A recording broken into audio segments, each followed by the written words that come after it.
Someone, somewhere once said, "Let there be light."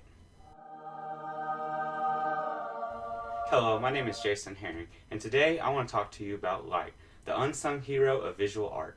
Lighting is used in film, photography, painting, and now digital graphics. Funny thing about light is you can create an amazing model, and with the wrong presentation, it just won't look as good. This is because it's hard to notice light. It's all around us every day, but we don't quite think about it. It's really easy to understand, but quite complex whenever you're incorporating it into art and understanding the properties that apply to it. In this video over the introduction of light, I want to help you understand light, why it's so special, and most importantly, how to use it in Blender to make your work look better. First, I'm going to give you a brief history lesson to create a foundation. Then I'll go over 2 techniques from real life and how we can use them in Blender. So now let's take a step back in history for a minute and look at a few artists who pioneered the path into 3D lighting. One of the first artists I want to introduce you to is Michelangelo Maurice de Caravaggio. Imagine having to spell that as a kid. And he was well known for exaggerating his light. We can simply call him Caravaggio. And here's his painting, The Calling of St. Matthew, and as you can see, he exaggerates light to emphasize his objects. The next artist is Claude Monet. Here's the painting San Giorgio Maguire at Dusk. Notice the colors used to illustrate the sun setting. What's interesting about Monet is he painted with tube paint. Before tube paint was invented, artists had never painted outside their studios. The final artist is Paul Strand, and here's my favorite painting, Wall Street. Notice how he places emphasis on the shadows cast with light in the painting by using a deep contrast.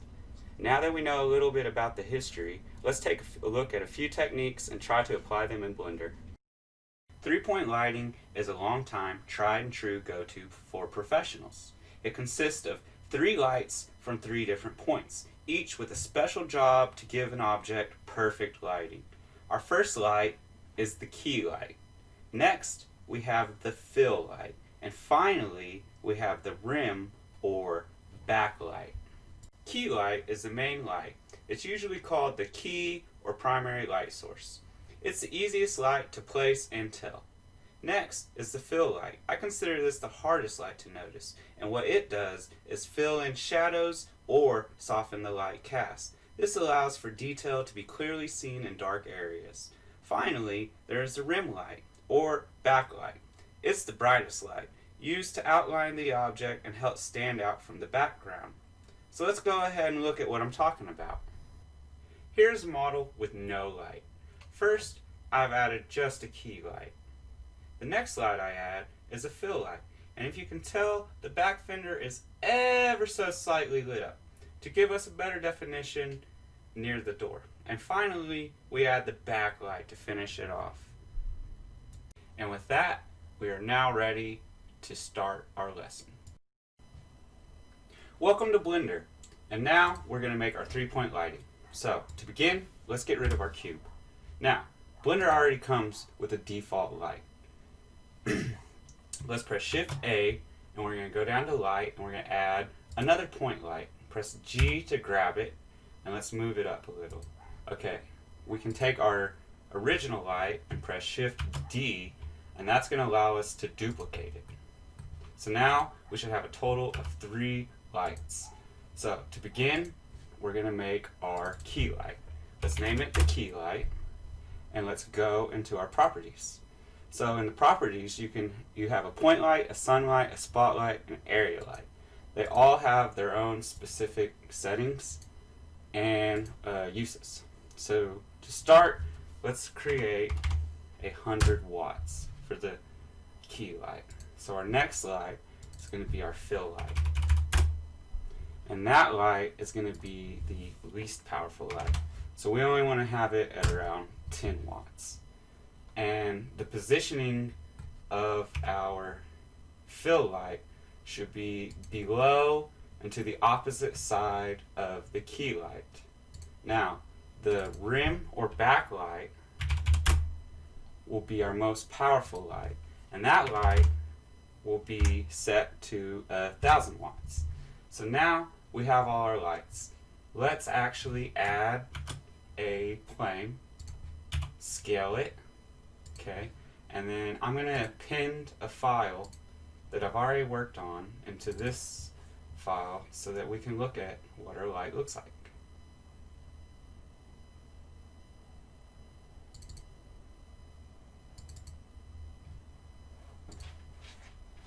Oops. Okay, so Camtasia work. And a sports car. Alright, looks good. So let's rotate it along the z-axis, kind of make it a little stylish there. And let's scale it a little. So we're going to grab it, press Z, and we're going to set the wheels on the ground. Okay, so now let's take each of our lights, grab them, Z, let's move it down a little. Grab this one, move it up. Grab this one, move it down. We want it behind the object because it's going to outline it. And you'll notice that there's no light, so let's change that. Okay, so now we have our light. And let's move this one up and over a little bit. Yeah, there we go. And so you'll notice with our fill light, whenever I go all the way down, we lose so much detail. So this is kind of why the fill light is important. It helps add detail where we lose it in our models. Okay? And so that is the 3-point lighting. But there's more I want to show you. So, if we were to have a cube, and let's scale it. So now we're going to be inside the cube. The lighting completely changes. And that reason is because we have a point light. In order to fix this, we would use a spotlight.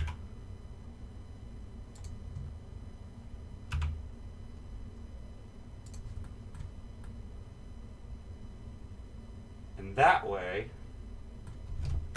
you have a lot better lighting. And the reason this happens is because now we're inside a cube and our point light casts light in every single direction, while the spotlight only casts it in a specific spot.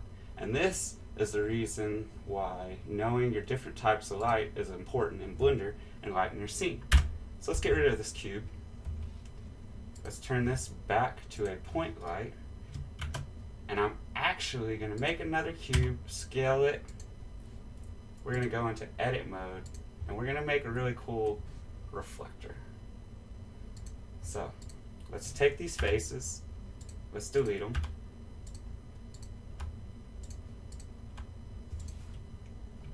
And if you press A for all, you can select all of it.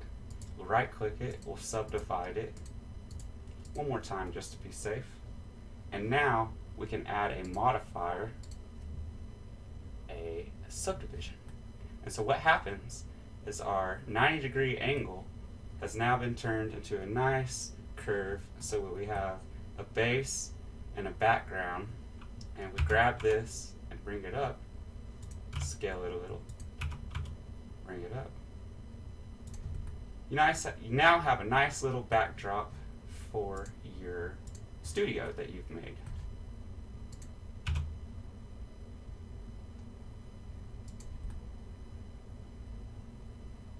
And that is how you make 3-point lighting. So if you would like, you can save this file, put it on somewhere like your desktop, and now instead of making this every time you want to show off a model, you can just append, like I already showed you, and you can place your models that you made into it without having to set your lightings. And now we will begin our outdoor lighting using the sun setting. In ancient times, people actually used light to tell the time of day with what's called a sundial. This was invented by the Greeks and adapted by the Romans. I have found this wonderful picture to give us a reference. In the next technique, we will learn how to make natural outdoor lighting. This picture shows us the position of the sun relative to the day as well as the different seasons. So let's use this picture in Blender and position our sun for outdoor lighting. So we're back in Blender and I have a scene created that I want to add light to. Alright, the first thing we need to do is press Shift A, well, click on it, press Shift A, and now let's make a light. And this time we want our sunlight to be spawned in the center. We want to change that, bring it all the way up, and let's snap it to our 3D cursor. Let's check out what it looks like so far in rendered view. Now, let's go to our properties. We notice our strength is only at 1. We need a little bit. 50, way too much. Let's go to 5. There we go. Alright, and now I snapped it to the 3D cursor in the middle. When I press R to rotate, my sun will now rotate along the middle of the screen. And I can add all of the shadows I want corresponding to the time of day. Let's add some color to our light. It's a little, because light, it's like a little bit of light yellow. And what I want to do now is create what's called a 2-lamp lighting setting. So let's Shift D. So we added a second light. Let's rotate it the opposite direction, but now we only want a strength of 1. Okay, and so the trick to lighting is getting the correct coloring. So in the morning, you'll notice that everything kind of has like this baby blue tint to it.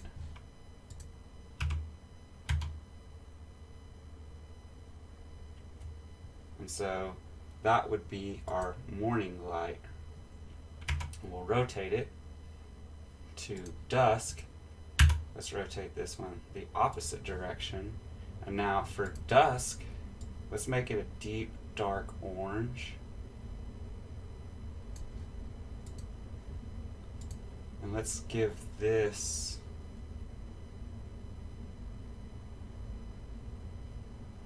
like a red, kind of red purple tint.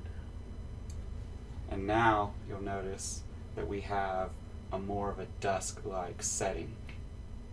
And so if we go into our world properties, we can even make this a lot better by adding more color to our scene. So, and if you wanted to make it a morning, you'd go to like a turquoise, rotate this,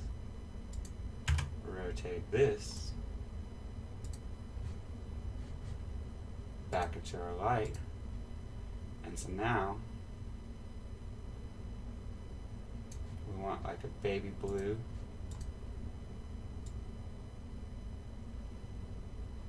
and a yellow light. And that gives us more of a morning-like appearance. And with that, we finished our lighting. We're done. We did it.